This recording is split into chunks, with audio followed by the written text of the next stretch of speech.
Hello guys, welcome to new video, not the new video, the first video on this channel. And today we are reviving this camera which is made by Sony in 2011. जी हाँ, ये 2011 का camera है जो मेरे पास ऐसे ही पड़ा हुआ है, इसको कोई इस्तेमाल नहीं करता, तो मैंने कहा क्यों ना आज इसे खोल के ठीक किया जाए. So this camera is made by Sony, which is one of the largest camera producing company in the world, and it has 10.1 megapixel camera, 1/2.3 inch का इसका सेंसर है. तो पिक्चर्स काफ़ी अच्छी आ जाती हैं इसमें. और वीडियोस की ज़्यादा हम बात नहीं करेंगे क्योंकि इसके अंदर सिर्फ 30 FPS 640x480 रेजोल्यूशन ही है. हालांकि आजकल के मोबाइल तो 4K 120 FPS, लाइक कुछ मोबाइल तो 8K भी देते हैं, लेकिन ये मतलब वीडियोस के मामले में इतना अच्छा नहीं है ये. और आज हम इसको रिवाइव इस तरीके से करेंगे कि इसके अंदर लगती हैं डबल ए बैटरीज. तो हम इसको बनाएंगे एक रिचार्जेबल बैटरी वाला, और इसका एक कैमरा कवर भी ख़राब है, तो यहाँ हम इसको भी ठीक करने की कोशिश करेंगे. And we are using 650 mAh 3.7 volt battery and this type C adapter जो कि इस बैटरी को चार्ज करेगा. सो मेरा आइडिया काफ़ी सिंपल है, इन दोनों को सिर्फ इसके अंदर प्लेस करूँगा और बस. तो मैंने इसके सेल कंपार्टमेंट में पहले ही 2 वायर सोल्डर कर दिए थे, क्योंकि मैंने पहले भी इसको बहुत बार टेस्ट किया था, लेकिन मैंने उस प्रोजेक्ट को रख दिया था, मुझे बनाना नहीं था उस वक्त. लेकिन आज हम इसे बनाएंगे पूरा, इसके अंदर बैटरी सोल्डर करेंगे. सबसे पहले हम इसे पावर बैंक से टेस्ट करने वाले हैं कि ऑन भी होता है या नहीं. वैसे पावर बैंक 5 वोल्ट देता है और ये 3 वोल्ट देता है, बट इट वर्क्स. जी हाँ, ये काम कर रहा है. और चलिए अब इसे खोलते हैं, और सबसे पहले हम इसका कैमरा कवर सही करने की कोशिश करेंगे और फिर इसकी बैटरी की तरफ आएंगे, क्योंकि बैटरी वाला काम आसान है, कैमरा कवर वाला मुश्किल है. और इसका यहाँ सेल का कवर भी थोड़ा लूज़ और टूट चुका है बल्कि एक तरीके से, तो मैं इसको अभी हटा ही देता हूँ. वैसे हाँ, मतलब जब ये बंद होता है तब इसका इतना कोई काम नहीं होता, सिर्फ हम इसे चार्जिंग के लिए खोलेंगे, और जब ये बंद होता है तो ये बिल्कुल परफेक्ट होता है.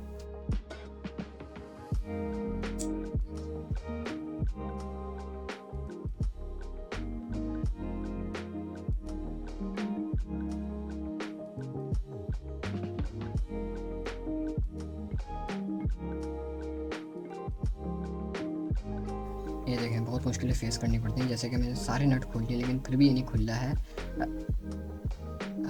ये देखें, स्लाइडर दिया हुआ है यहाँ पे कि स्लाइड करेंगे तो ये प्लास्टिक हटेगा और ज़रूर. हाँ, इसके अंदर 2 और नट है.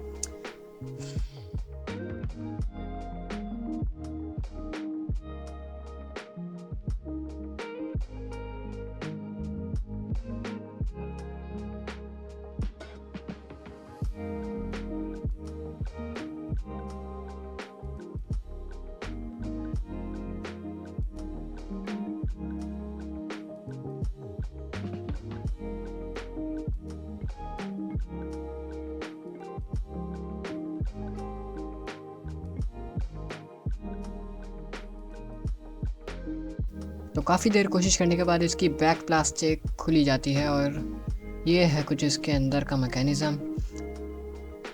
और जैसा कि आप देख सकते हैं यहाँ पे बहुत बड़ा कैपेसिटर लगाया गया है जो कि इसकी एक्सिनॉन फ्लैश लाइट को पावर करता है. अगर आपको नहीं पता तो एक्सिनॉन एक पुराने टाइप की फ्लैश लाइट है जो कि आजकल के स्मार्टफोन में नहीं देखी जाती. इसको पावर करने के लिए बहुत हाई वोल्ट चाहिए होता है, इसलिए इसके अंदर एक कैपेसिटर लगाया गया है. और ये है इसका कुछ बटन्स का सेटअप. यहाँ पे बहुत सारे बटन्स लगे हुए हैं, तो इसके लिए एक वैसे ही अच्छी बात है कि ये प्लास्टिक के साथ ही निकल जाएगा, वरना मुझे लगा था एक एक बटन को संभाल के रखना पड़ेगा और निकालना पड़ेगा. तो ऑफ कैमरा इसके बहुत सारे नट्स खोलने के बाद मैं इसकी स्क्रीन तक पहुंच चुका हूं. देख सकते हैं इसके अंदर का मैकेनिज्म एक बहुत पतला सा मदरबोर्ड है जिसके अंदर सारी फ्लैक्स केबल, जैसे कि स्क्रीन की फ्लैक्स केबल भी यहीं पे जुड़ी हुई है. इसका ये एक पावर पोर्ट था जहाँ से आप डेटा ट्रांसफ़र कर सकते थे बिना यूएसबी निकाले, वो पूरा सड़ चुका है वैसे. और उस टाइप की जो केबल है वो अब मिलती भी नहीं है, मतलब बहुत मुश्किलों से मिलेगी.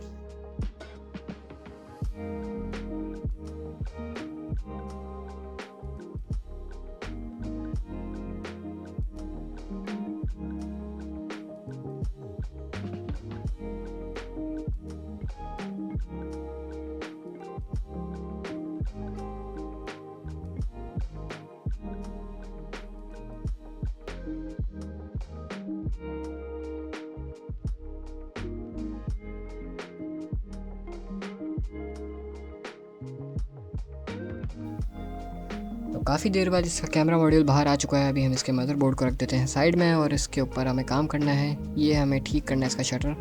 देख सकते हैं इसकी थिकनेस बहुत है, यहाँ पे इसका इमेज सेंसर है और ये इसके कुछ इन और आउट मैकेनिज्म होंगे। ये मोटर इसको जूम इन और जूम आउट करने की मदद करती होगी।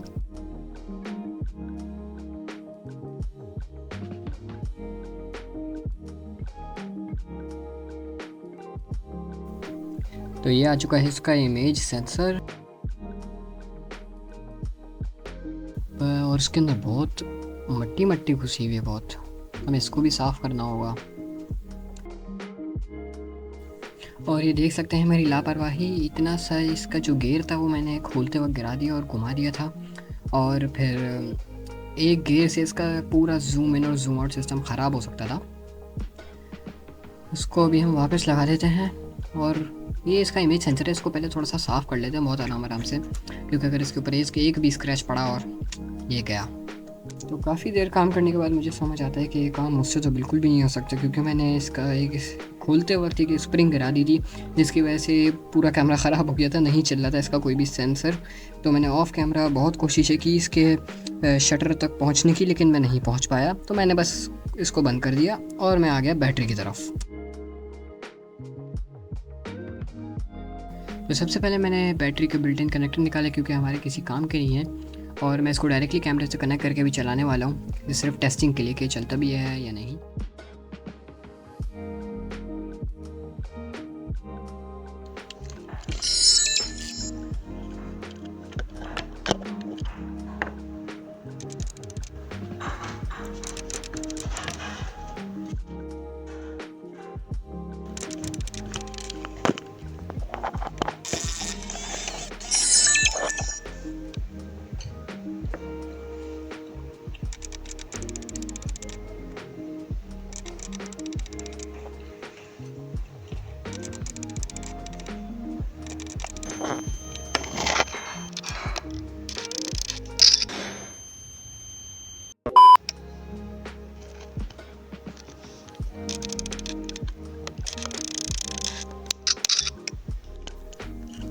तो मैं इस बैटरी को इसके अंदर कुछ यहाँ पे सेल की जगह फिट करूँगा, लेकिन ये कंपार्टमेंट सेल के लिए है तो ये यहाँ पे फंसता है, और यहाँ पे मुझे टाइप सी का सर्किट भी लगाना है तो ये और ज़्यादा फंस रहा है।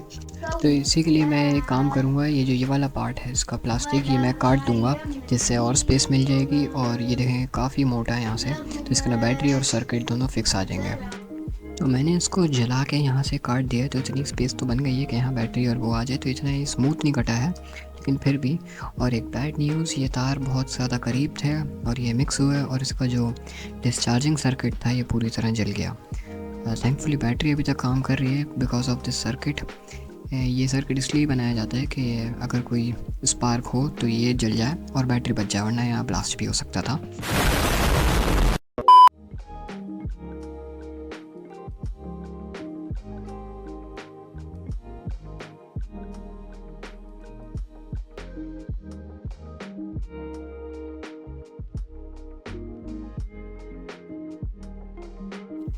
तो आ चुके हैं हम अपने तीसरे स्टेप पे, जिसकर हम वायर सोल्डर करेंगे सारे।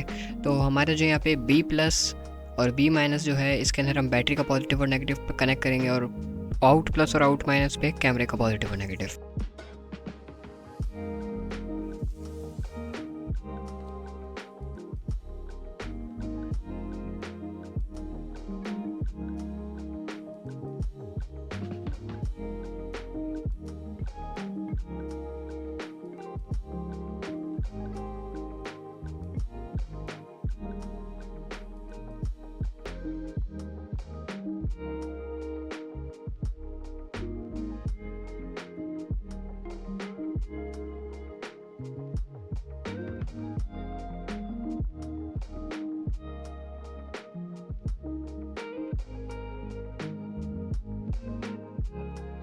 तो ये देख सकते हैं बिल्कुल अच्छी तरीके से वायर सोल्ड हो चुके हैं। अब हम कैमरे के वायर सोल्ड करेंगे।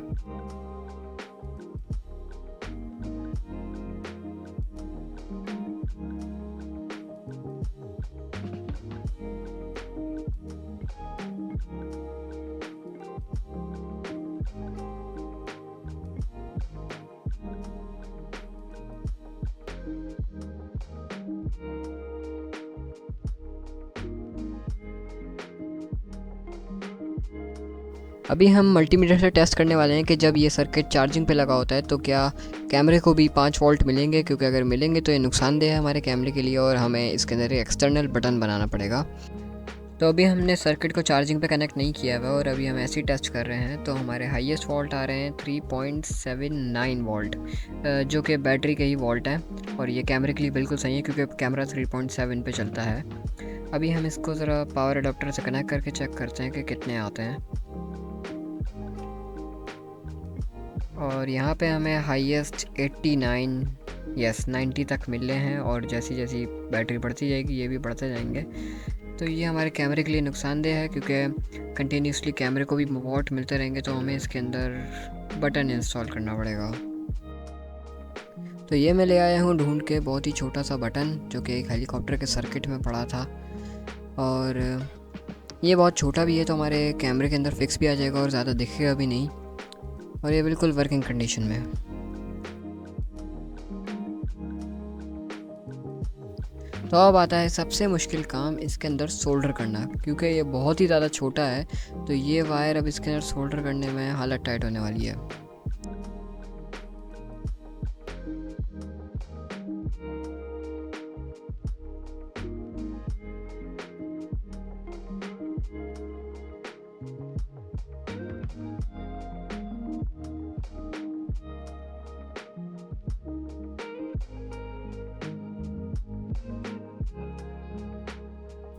तो बहुत मुश्किलों से ये एक तार बड़ी अच्छी तरीके से जुड़ गया है और ये अब टूटेगा भी नहीं।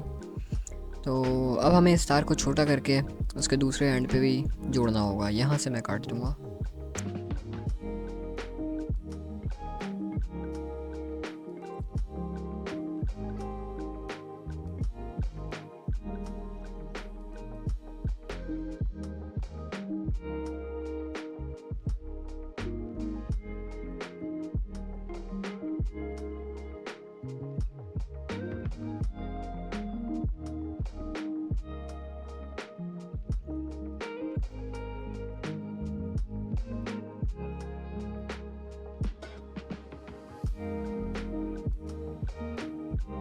सारे बटन बैटरी सब सोल्डर हो चुके हैं और हम इसके अंदर अब फिट करने जा रहे हैं। कुछ ऐसे इस तरीके का ये अंदर आ जाएगा और इसके अंदर कोई हॉट ग्लू गन या फिर मुझे एल्फी लगाने की ज़रूरत नहीं है, क्योंकि जब मैं इसे बंद करूँगा तो इतना ज़्यादा टाइट होगा कि अपनी जगह से नहीं हिलेगा।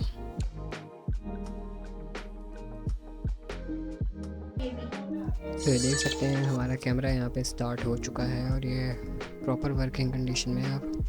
और ये जो ब्लैक स्पॉट आप देख रहे हैं वही स्पॉट है जो मैंने आपको पहले दिखाया था इमेज सेंसर पे, और ये पहले से ही है, इसको हमने ठीक नहीं किया और ना हम कर सकते हैं। तो लास्टली हम यहाँ पे हॉट ग्लू गन से यहाँ पे अपना बटन चिपकाने वाले हैं। मैंने इसको थोड़ा सा काट पीट के बटन की जगह बनाई थी और यहाँ पे हम अपना बटन एडजस्ट करेंगे।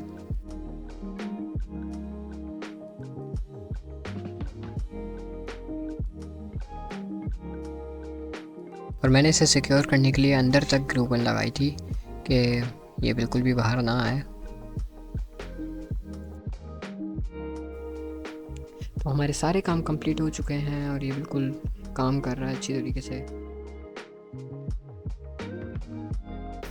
अब जब भी इसकी बैटरी ख़त्म होगी तो हमें सिंपली अपना टाइप सी चार्जर उठाना है और इसके अंदर लगा देना है और रेड लाइट जलना शुरू हो जाएगी, जिसका मतलब ये भी चार्ज हो रहा है। और जैसे इसकी इस तरीके से ब्लू लाइट जल जाएगी मतलब ये फुल्ली चार्ज हो चुका है।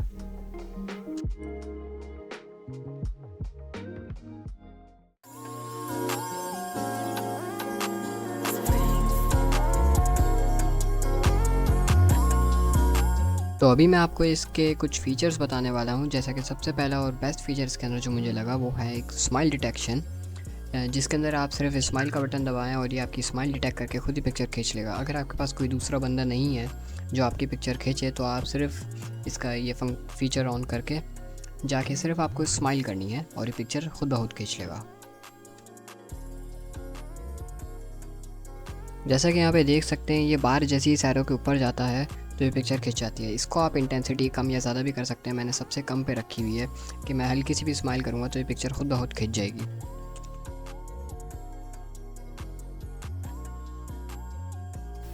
तो अभी मैं दिखाने वाला हूँ आपको इसका जूम टेस्ट, क्योंकि इसके अंदर ऑप्टिकल जूम आता है जिसके अंदर पिक्सल्स बिल्कुल नहीं फटते हैं। हमारे जो आजकल के मोबाइल हैं वो पिक्सल्स फाड़ देते हैं और जूम नहीं करते। हालांकि महंगे मोबाइल में ऐसा नहीं होता। महंगे मोबाइल में 5x 7x ऑप्टिकल जूम्स आते हैं। जैसे कि इसके अंदर देख सकते हैं 4x ऑप्टिकल जूम है। अब जब मैंने इस गाड़ी के ऊपर जूम किया है तो इसका नंबर प्लेट देखें कितने अच्छे से दिख रहा है। और अगर यही मैं अपने मोबाइल से जूम करूं यहाँ पे इस वीडियो के अंदर तो ये देख सकते हैं इतना क्लियर नहीं दिखता है जितना कैमरे में आया है। तो इसका मतलब जूम करते हुए इसके अंदर बिल्कुल क्वालिटी लॉस नहीं दिखेगा जब तक आप इसको 4x पे जूम करते हैं। एक लास्ट फीचर जो हमें इस कैमरे के अंदर देखने के लिए मिलता है वो है, अगर हम किसी भी मूवमेंट ऑब्जेक्ट की पिक्चर लेते हैं तो एकदम स्टेबल आती है। जैसा कि आजकल के फ़ोन में, जैसे मैंने अभी इसके अंदर एक मूविंग टायर की पिक्चर ली, उसके अंदर देखें बिल्कुल डिस्टर्बेंस टाइप आई है, क्योंकि आजकल के फ़ोन्स बहुत सारी पिक्चर्स खींचते हैं और फिर आपको देते हैं रिज़ल्ट। लेकिन जो पुराने ज़माने के कैमरे होते हैं उनमें ऐसा नहीं होता था। जैसे कि मैंने अभी इसके अंदर पिक्चर खींची तो ये देखें बिल्कुल स्टेबल, आप एक एक नट पे जूम करके देख सकते हैं, बिल्कुल क्लियर पिक्चर आई है इसमें।